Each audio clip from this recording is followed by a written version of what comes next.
Rendre hommage au cinéma camerounais.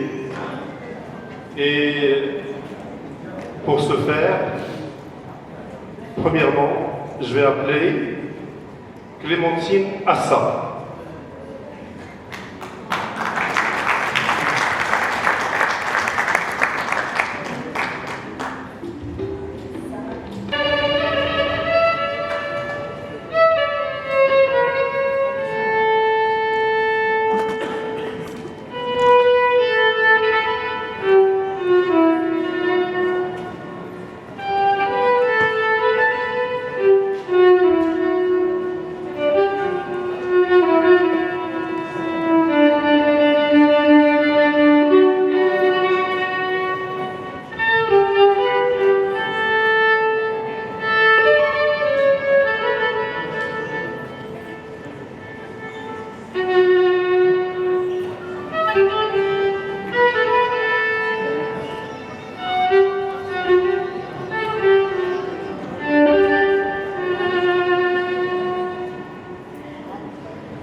Magnifique musique. À présent, j'appelle Jean-Roch Ponsoudet.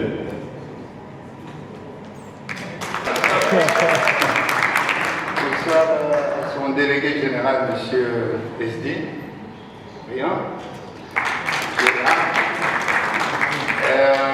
Je suis très très heureux de représenter le Cameroun à travers cet hommage. Et pour le faire, je vais appeler la délégation camerounaise parce que je ne suis pas tout seul. Voilà, donc je suis venu avec tous les frères et sœurs camerounais pour qu'on soit ensemble pour recevoir cet hommage que le Maroc a bien voulu nous faire pour honorer notre travail dans le cinéma. Pour cela, je vais rappeler, parce qu'ici à Korega, il y a 2 réalisateurs camerounais qui ont des films en compétition. Donc le premier, c'est Estin Diou, avec son film Planteur. Je ne sais pas où il est. Voilà, viens avec nous. Applaudissez-le parce qu'il veut gagner, il va gagner.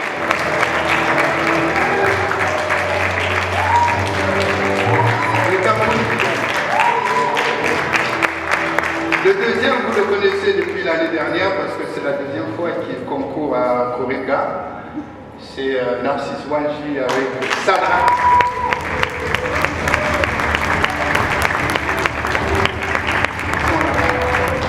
C'est la jeune génération du cinéma camerounais, ils vont plus vite, ils tournent très rapidement.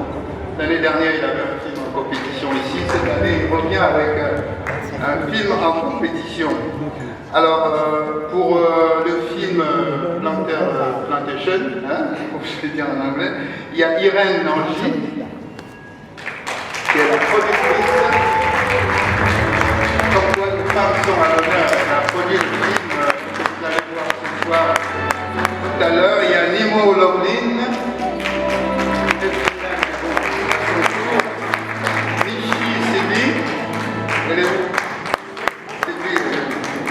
Pas là, ah, je la vois là-bas, d'accord. Ben, il faut venir avec Loïc Sempo.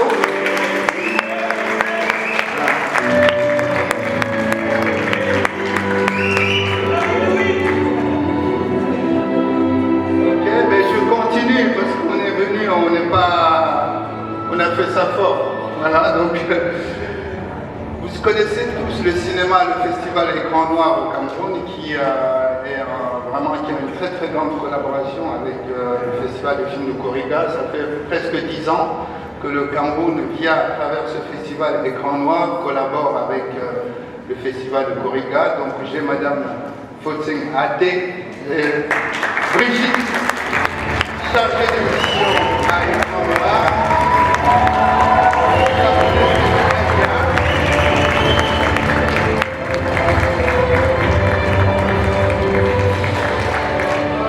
Et notre chère Hilarine, pour tous ceux qui ont souvent l'habitude d'aller au Cameroun, Hilarine Mégou, qui se charge de vous choyer quand vous êtes au Cameroun. C'est toujours Écran Noir qui... voilà.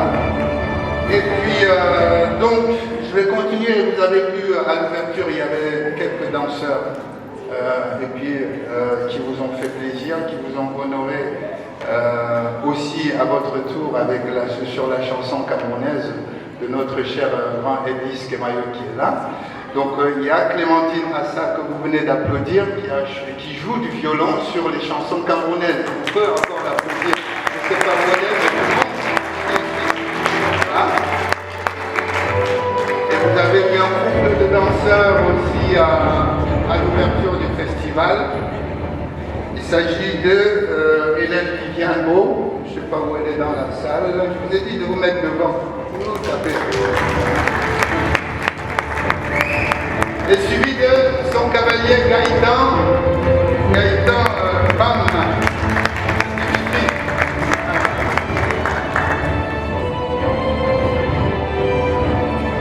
Voilà, et la télévision avec sa collaboration, on peut l'applaudir. J'avais dit, si bien dit, l'amour est beau comme Siké au Maroc, c'est la même chose. Ah ouais.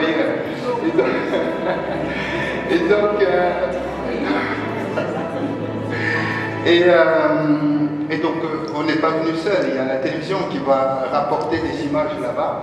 Donc, il y a Amina Abiba qui est là. Donc, notre cher journaliste, pardon, qui est de la CIRACTI, la télévision camerounaise. Il y a le caméraman, notre caméraman qui est dans la salle. Voilà. Il est quelque part, donc il nous filme. Il ne peut pas venir ici, il nous filme. Hein?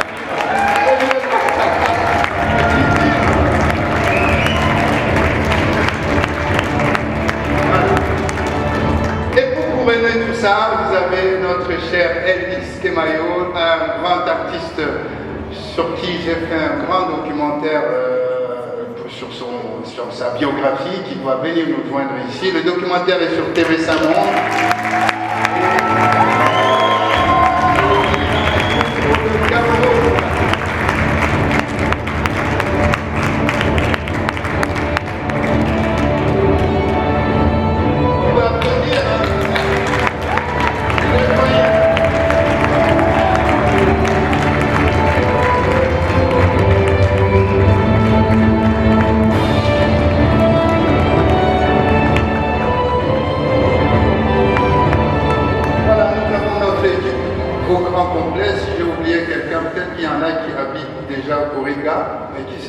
Parce qu'au pays, on va dire qu'ils étaient là sans nous dire.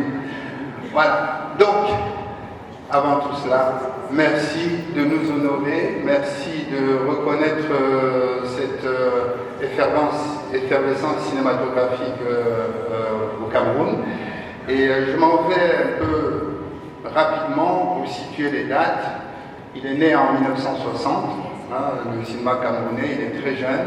C'est pas un cinéma qui est très ancien, donc on est aussi tout le temps en train d'innover, d'avancer. Donc le premier film c'était en 62, s'appelait L'aventure de Jean-Paul Gassat.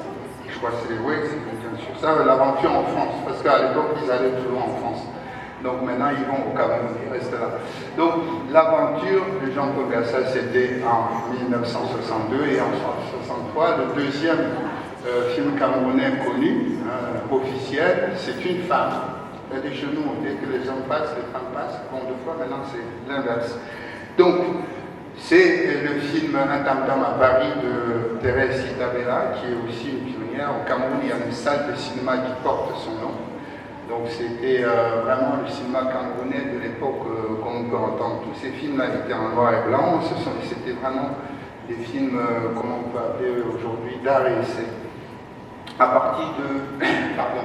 Et je peux ajouter que cette fille, Thérèse Itabella, avait collaboré avec Paulin Samou Vieira et Sembène Ousmane, notre patriarche aussi du cinéma africain.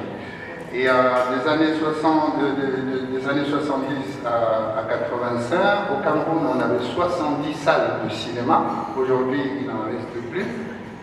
C'est pas perdu. On va reconstruire d'autres. Mais il y avait déjà 70 salles, ça montrait déjà comment le public à l'époque aimait aller au cinéma. C'était vraiment quelque chose de très attrayant dans le pays.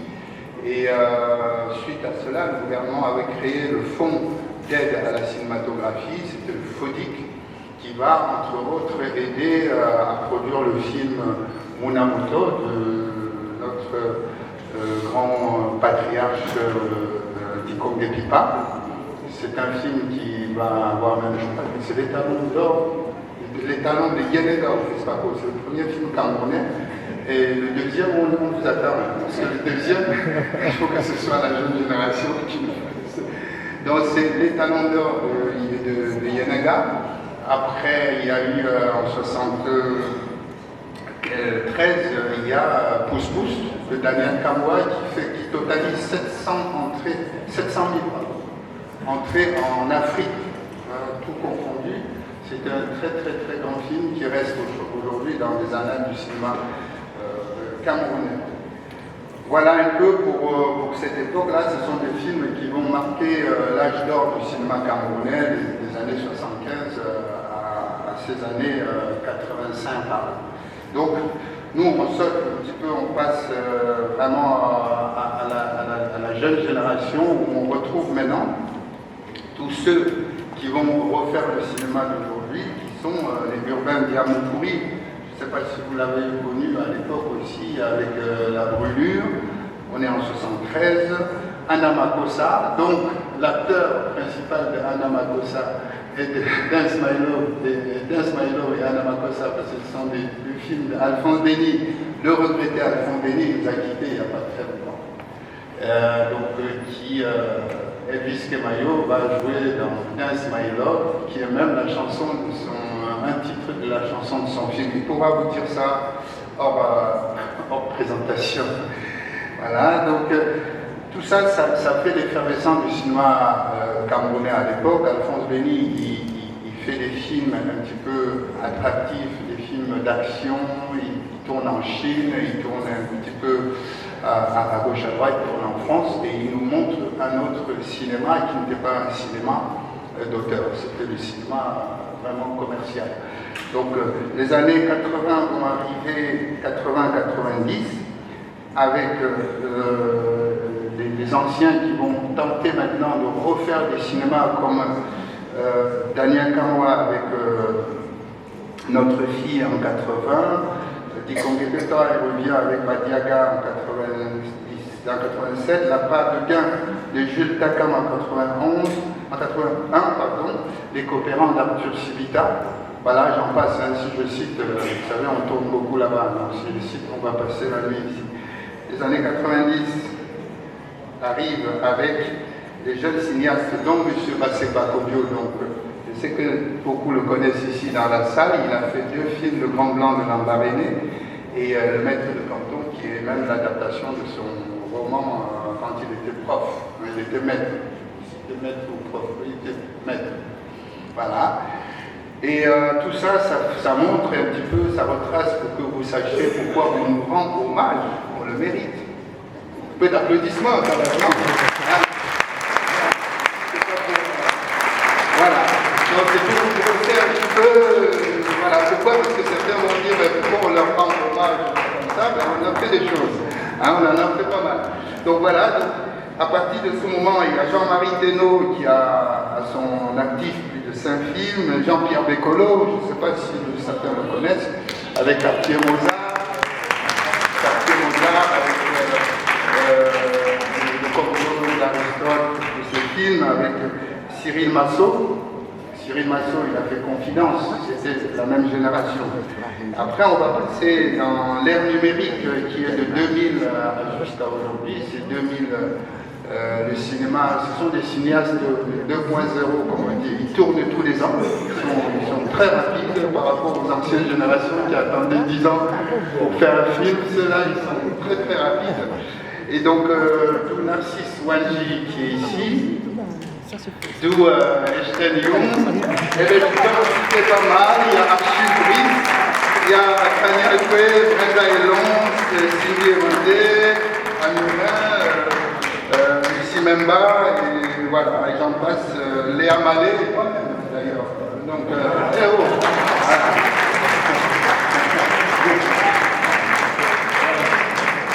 Et donc voilà un petit peu si on vous demande pourquoi on a honoré les Camerounais, vous pourrez être quand même les témoins de tout ce qui s'est passé.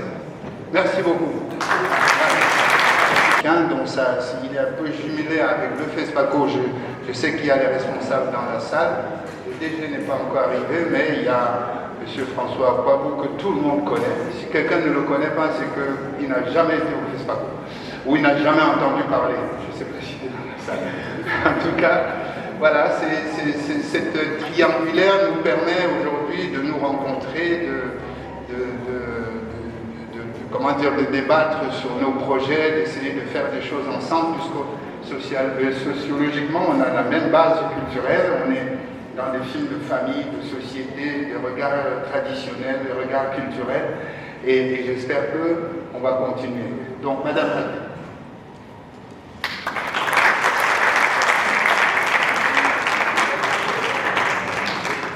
Merci Patou de m'avoir donné la parole. Je tiens dire que M. Bassek, depuis le Cameroun, qui a été empêché, m'a chargé de vous saluer. Je vais vous lire le texte qu'il nous a fait. Le Festival international de cinéma Écran Noir, fondé en 1997 par le cinéaste Bassek Bakobio, est la plateforme qui permet aux films du Cameroun et de l'Afrique centrale d'être vus à travers le monde, mais qui permet aussi aux films du monde et en bonne place du Maroc d'être vus au Cameroun et dans la région Afrique centrale. Réalisateurs et producteurs marocains ont été honorés de l'écran d'or aux écrans noirs. Font le célèbre et regretté Noureddin Saïd, 3 réalisateurs marocains ont obtenu l'écran d'or. Notre plus grande distinction, et nous avons des partenaires marocains, dont la Royal Air Maroc, notre transporteur officiel. Nous avons aussi des liens de partenariat avec des festivals dans ce beau pays.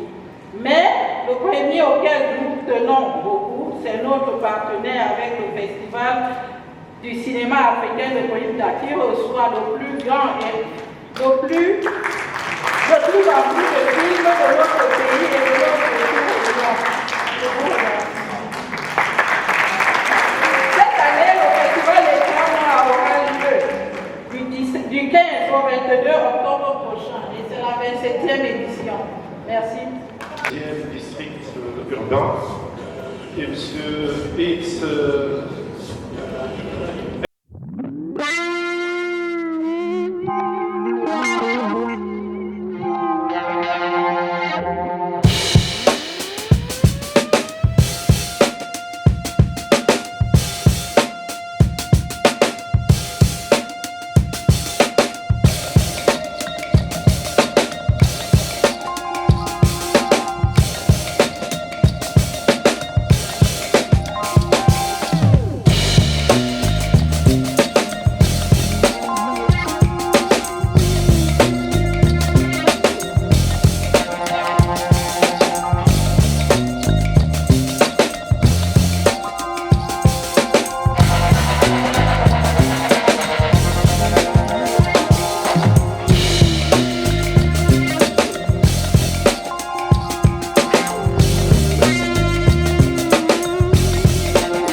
nous a ouvert les portes du Maroc pour qu'on soit ici aujourd'hui, moi, mes compatriotes et tous mes confrères africains qui sont dans cette salle.